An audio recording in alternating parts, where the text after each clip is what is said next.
Idaho versus Montana. Fun fact, did you know that after the show Yellowstone came out, cowboy hat sales shot up 395%? It's literally called the Yellowstone effect, where everyone wants to be a cowboy and own a ranch in Montana.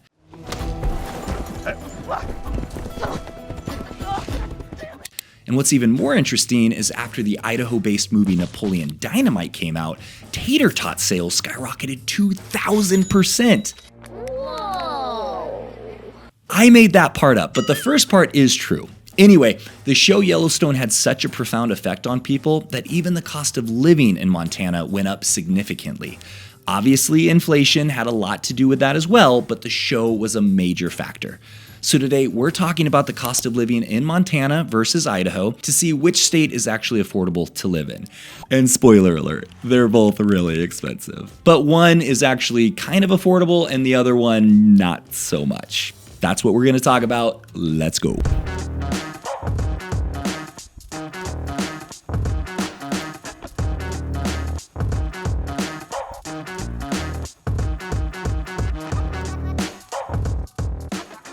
So let's get the big one out of the way, the shiny object, the thing that gets people to go, I'm going to Montana.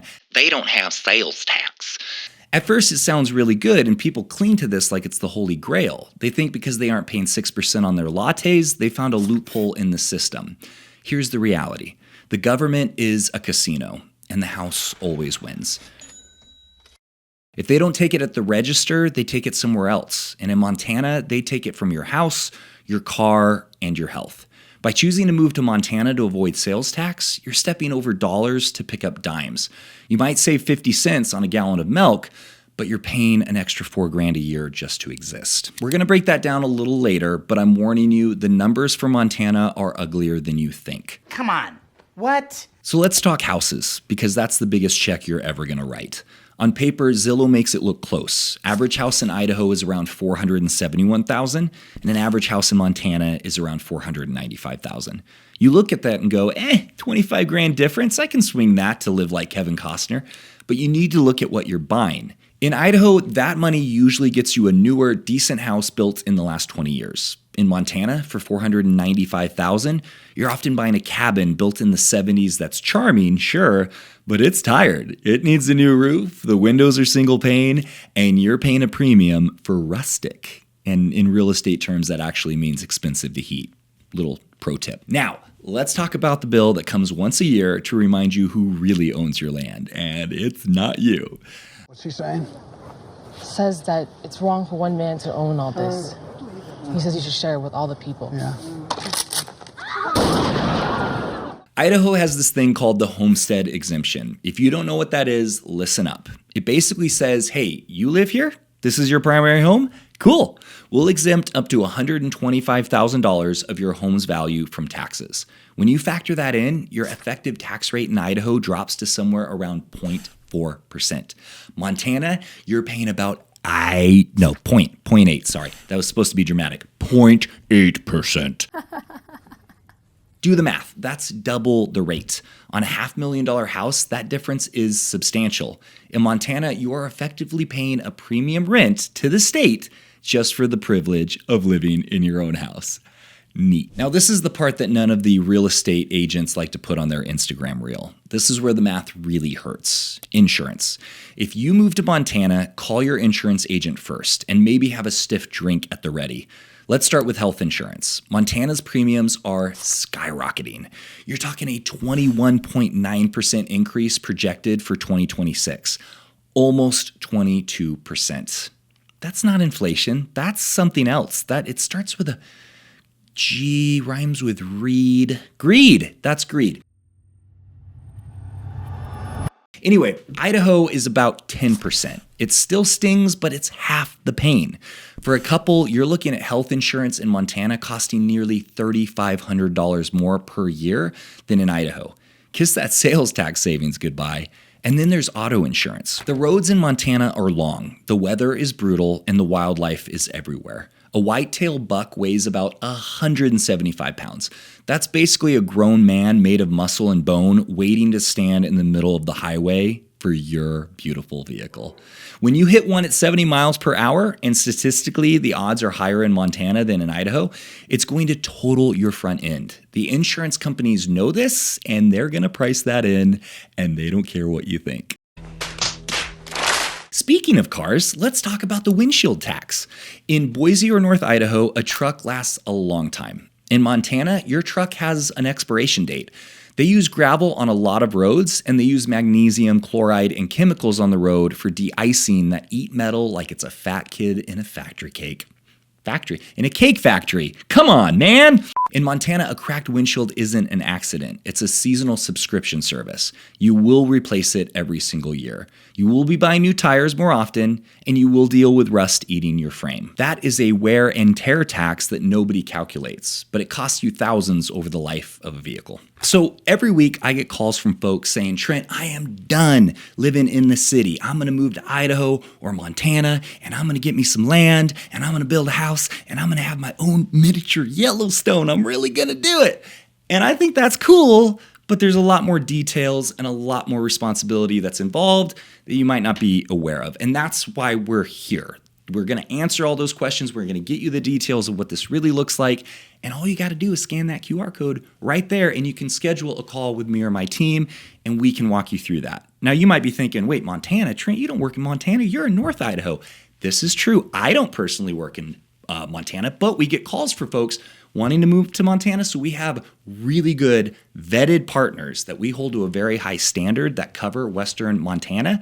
So whether you're looking at North Idaho, even Southern Idaho, we have partners down there, or Montana, reach out at the phone number or email address listed below, or scan that QR code, and we can get you all set up. At the very least, get you the information so that you're making the right decision. Okay. Moving on, let's get this video going. Next, let's talk about a tax that nobody voted for, the logistics tax. That's hard, the logistics tax. That, I can't say it, logistics tax. Idaho is expensive, I'm not gonna lie to you. Food costs are up everywhere. But Montana is at the end of the supply chain. Everything has to be trucked in over mountain passes that are treacherous half the winter. That logistics cost, it gets passed to you. The average monthly grocery bill for a couple in Montana is about $950. In Idaho, it's closer to $800. That's $150 a month or $1,800 a year. I think that's right. Yeah, that sounds right. Why? Because trucks burn diesel, and diesel costs money. You want fresh produce in Bozeman in February, you're gonna pay for the ride it took to get there. And utilities, Idaho is about $400 a month on average. Montana, $375. Aha, you say, Montana is cheaper. Wait a second, that is just an average. Montana gets cold. I mean, don't go outside or your nose might fall off cold. If you buy that older house we talked about earlier with the bad windows, that $375 average goes out the window. You're gonna be burning through natural gas like a Minnesota daycare burns through federal funds. You're gonna feel You're gonna feel every draft in your wallet. But surely, you say, I'll make more money in Montana to cover all this. I don't know why you're British. Maybe you are, I don't know. No, you probably won't. Household income in Idaho is roughly $81,000. Montana, $75,000. And here's the problem with both states. There's no corporate ladder. Unless you work remotely, you are working locally. Idaho has St. Luke's Health System, which employs about 16,000 people, which is pretty dang good.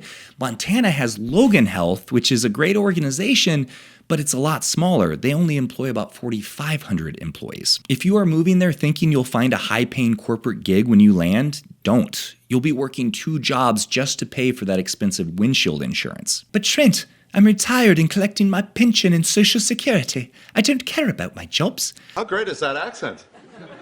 I don't know why I keep doing a British accent, but go with it. Pull up a chair because this might ruin your day. Idaho does not tax your Social Security checks. 0. You earned it, you keep it. Yeah!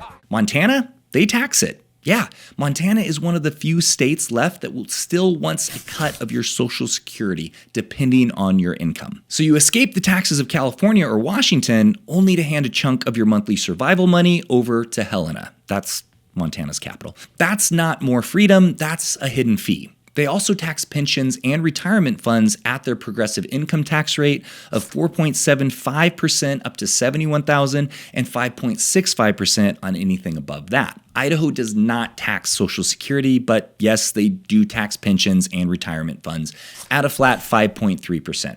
Overall, though, it's quite a bit less painful in Idaho for retirees. And one last thing. Do you like your family? Do you want them to visit you? Spokane and Boise have real airports, direct flights, reasonable prices. Your kids can actually afford to fly in for Thanksgiving. Montana airports are tourist airports. Flying into Bozeman or Missoula often costs twice as much. So if you move to the middle of nowhere, you better be okay with being alone, because asking your daughter to drop $900 on a flight to come see you, well, let's just say you're going to do a lot of FaceTiming.